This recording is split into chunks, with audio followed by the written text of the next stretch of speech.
Bhakta Vijay. Shri Ganeshaya Namaha, Shri Saraswatyai Namaha, Shri Gurubhyo Namaha. Chapter 11. Life of Jnandev continued. One day, Jnandev came to Pandhari and desired to meet Namdev. As he entered into the house of Nama, he saw him from a distance. Namdev prostrated himself on the ground before him and lovingly embraced him. He worshipped him with the usual materials and said to him, "My good fortune has arisen today because the king of wise men has kindly come to my home. My good deeds in a former birth have come to their fruitage. I have met Pandurang in visible form." Jnandev then said to Nama, "Your good fortune is a special one. God is near you without ceasing. I see no limit to your good fortune. You have received the joy and sweetness of His love. Desire and thirst for the things of this life have passed away. The family in which you were born has a holy ancestry. If you will listen, I will tell you one of the secrets of my heart." He said, although Jivan Mukta has become free from sin, he should not leave the worship of his Guru, of God, or of sacred places. I wish to see all the sacred places on the surface of this earth in your company. With this purpose in mind, I have come to meet you. Tell me whether the desire of my heart will be fulfilled or not." Having heard this remark, Nama became very sad and said, "Why should I abandon the sacred city of Pandhari and wander to sacred bathing places? That is like throwing nectar away and going from house to house begging for gruel." Nama bowed at Jnandev's feet and said, "I am not a master of myself. I am subject to him who has cared for me and supported me. I am subject to him with all my heart. You go and ask him. If he gives me the command to go with you, I will respect his words." Jnandev replied, "I understand your purpose. You are clever, wise and generous, and the home of bhakti and knowledge." Then giving him an embrace, he took Nama by the hand and said to him, "Let both of us go to the temple and ask God to give his command." And so they went to the great door of the temple. He lovingly bowed prostrate on the ground near the eagle platform.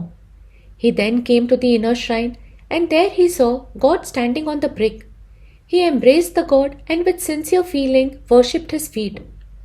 The secret thought which he had in his mind he told the God, and as the God heard his wish, he began to smile and said to Jnandev, "You are intelligence itself in visible form. You are as pure as crystal. You are untouched by the association of desires. You are absolutely in the form of the soul. Why do you want to wander to sacred bathing places? Why apply a paste to the surface of the sun? Why again and again use means to make the moon cool?" Jnandev replied, "What you say is perfectly right, but I want the association with such a God-loving bhakta as Nama. I want the joy of association with him, and so make my life worth living." So the Lord of Pandhari smiled and said to Nama, "Jnandev, who is actually God Supreme, desires your company. So go with him at once and come back again soon. Accomplish whatever purpose you have in your mind. But whether sitting or lying down or walking, do not forget me. And Nama, life of my life, let your love for me continue." Thus speaking, the god's throat choked with emotion. He then turned to Jnandev and said, "You are wise and the very image of joy. I have one thing to ask you. Nama grew up by my favor. I have always loved him. For once, I might bear separation from Lakshmi, but I could never be separated from Nama. You have put me into a dilemma, for I do not like to go against your wish. There is no one dearer to me than Nama." God then took Nama by the hand and gave him into the hand of Jnandev, saying, "Never neglect him, lovingly care for him. Never have I been separated from Nama, but because of my respect for you, I am sending him with you."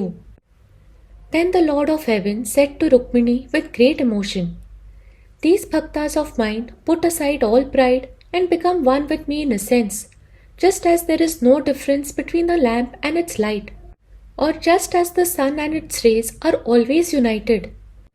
I am separated from Nama today and therefore I am sad. In the meantime, Nama looked back very often. Just as a child cries aloud when separated from its mother, or as a young deer feels when losing sight of its mother deer and hunts for her in every direction. Nyandev then addressed to Nama, who was overcome with grief, and said to him, "With streams of love in your heart, why are you sad? The God is in your heart and you are needlessly troubled. O chief of Bhaktas, think for a moment. Your joy is in your heart. You yourself, without question, are the visible God with attributes. It is as if untold wealth lay buried in the house of an unfortunate man. He does not see it, and therefore he goes hungry. Such is your case." Hearing his words, Nama replied, "Show me God supreme before my eyes and possessing attributes with his feet parallel on the brick. I know nothing of the means adopted in the yoga philosophy. My resting place is the life of the world. O Nyandev, if I do not meet him, my life will desire to depart." Nyandev said, "O God-loving Bhakta, there is no place empty of God. Abandon the idea of any difference in nature and recognize in your heart the one being who is without a second." Nama replied, "The Chatak bird will not drink water out of a river. He will only drink water from the skies." Nyandev, seeing Nama's firm resolve, said, "Blessed is your pure faith." In this manner, they exchanged their experience every day. They discussed their experiences and felt extremely happy that they brought them joy which their hearts could not contain. Nyandev further said to Nama, "Explain to me in detail the way of bhakti by which you have made God subject to yourself. In what way should one worship God? How should one listen and contemplate? What is study? What is the way of gaining courage? What is that we should call peace? Tell me all this in detail.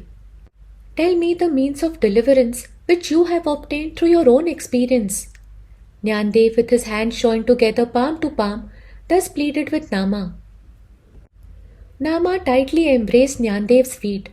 His voice choked with emotion, and he said, "I do not know much about philosophy, and so I have been consigned to your care. The husband of Rukmini placed my hand in yours. I know very little. I am very ignorant, and yet you ask me metaphysical knowledge? It is as if the wish tree should become a beggar and go to the house of a miser. Nama, your clear speech seems to me deeper than the sea. The collection of the moisture of the supreme divine joy is always cool and refreshing. My ears are hungry to listen to it immediately.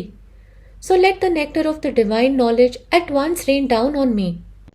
With this we complete part 3 of Life of Nyandev. Hari Om Tat Sat. Shri Gurubhyo Namaha. Hari Om.